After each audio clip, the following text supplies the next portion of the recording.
Lesson 7 Basic Configuration Inventory. In this chapter, we'll discuss inventory related features offered by Busy. In the previous chapter, we have discussed basic configuration about accounting and general features. In this chapter, we'll discuss all the inventory related features. For this, we'll go to Administration, Configuration, Features Options, Inventory tab. Under Inventory tab, you can see a lot of inventory features are present. Some of the features are disabled because they are part of Standard or Enterprise Edition. I would like to mention here is that Busy offers a very strong inventory management system. Almost all the inventory related features required by companies or firms are present in Busy. Some of the advanced features are part of our Standard or Enterprise Edition. Now we'll discuss the inventory related features. First is quantity decimal places. Specify the number of decimal places required in quantity. Next is item wise discount decimal places. Then enable multi-go down inventory. Enable this feature if you want to enable multi-go down inventory, that is you want to maintain stock at more than one material center. Material center is any place where you keep your stock, like it can be your go down, showrooms, various outlets. On enabling this feature, an options for MC level window appears in which a material center at item level option is provided. If you enable this option, then you can specify material center with each item at the time of voucher entry. On enabling this option, Busy is showing a message box that this option cannot be changed if any transaction exists with material center specified at item level. That is, once you have enabled this option and entered a transaction, then you cannot disable this option. Next is separate stock updation date in dual vouchers. With this feature, you can specify a separate stock updation date in vouchers. In the vouchers, when you enter a bill date or a voucher date, then on pressing enter key on that field, a stock updation date window will appear on enabling this feature. In that window, you can specify the date on which the stock has been updated. Bill date or stock updation date can be different, like if you have entered a bill on 2nd of April, but actual delivery of goods has been taken place on 3rd of April. So in that case, your bill date will be 2nd of April and stock updation date will be 3rd of April. Once you enable this feature, then all inventory related reports works on stock updation date and not on bill date. Next is separate stock valuation method for items. If you want separate stock valuation method with each item, then you can enable this option. Allow sale return in sales voucher and allow purchase return in purchase vouchers. Enable these options if you want to allow sale return and purchase return to be entered in sale purchase voucher itself.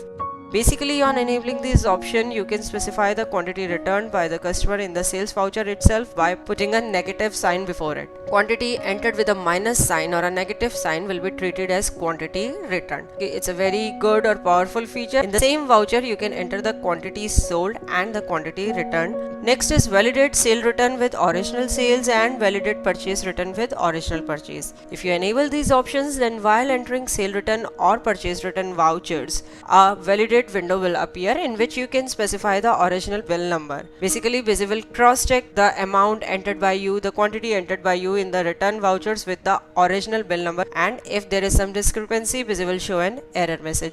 So you can validate your returns with the original sale or purchase bill you have entered. Enable bill sundry narration. Enable this option if you enter narration with the bill sundries in the voucher. Item wise discount type. Select simple discount if you want to enter simple discount in the vouchers, or none if you do not want to enter item wise discount. Next is stock valuation method. Choose the stock valuation method best suited to you. There are a lot of stock valuation methods provided by Busy. Tag sale purchase account with. Specify the master, that is sale purchase type, item group, item or material center to which you want to tag the sale purchase account with. Tag stock account with, that is you want to tag stock account with material center master, item group master or tax category master. Next is skip item default price during voucher modification, that is while modifying a voucher, the price as entered at the time of adding voucher should remain the same and it should not be picked from the pricing mode. Next, enable free quantity in vouchers, that is you want to enter free quantity in the voucher. On enabling this feature, you can enter a free quantity with a plus symbol, that is quantity entered before plus symbol will be treated as billed quantity and the quantity entered after the plus symbol will be treated as free quantity. On enabling this feature, an options for free quantity window appear in which you can enable the option of calculate GST on free quantity in case of tax on MRP. In case of tax on MRP, if you want to calculate GST on free quantity also, then you can enable this option. Next, allocate additional expenses voucher wise. Allocate expense purchase to item. On enabling these options, certain windows will appear at the time of data entry. You can specify data in them like additional expenses or expense purchase to be allocated to the items. Show item's current balance during voucher entry, that is at the time of data entry when you select an item, its current stock will be displayed at the bottom of the voucher.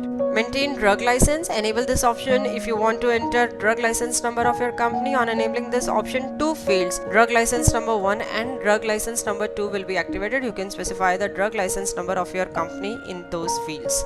Then is update item prices from voucher. Enable this option if you want to update item prices from the vouchers. On enabling this option, a window appear in which there are two options, update last sale price and update last purchase price. You can enable either of the option or both the options to update sale purchase price from the vouchers to the item master. Basically, the price you enter in the voucher will be updated in the item master automatically.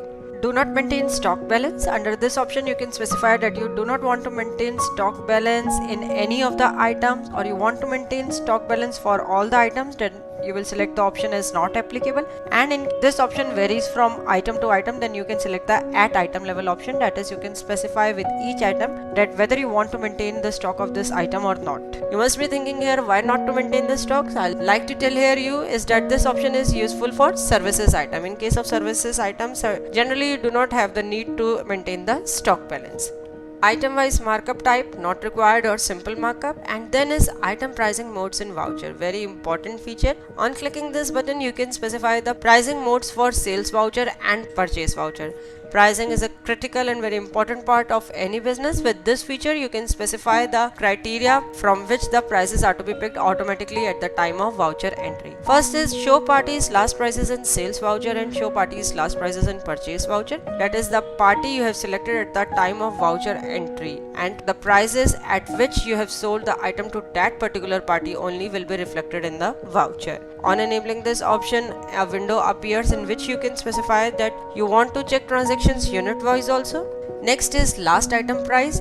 Enable this option if you want to pick the last item price, that is the price at which the item is last sold irrespective of the party. That is, it is not a party dependent feature. It will not check for the party. It will only check the price at which the item was last sold or purchased, and that price will be displayed during voucher entry. Next is default pick from item master, that is you want to pick sale purchase prices from the item master itself. Sale price, purchase price you have specified in the item master will be displayed in the voucher.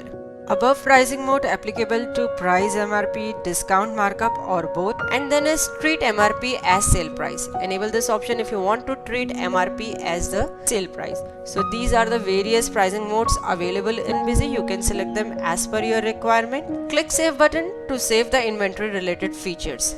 We have discussed all the inventory related features in this chapter.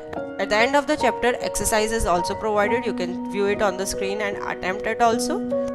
Thanks for watching. For more videos, subscribe to our YouTube channel.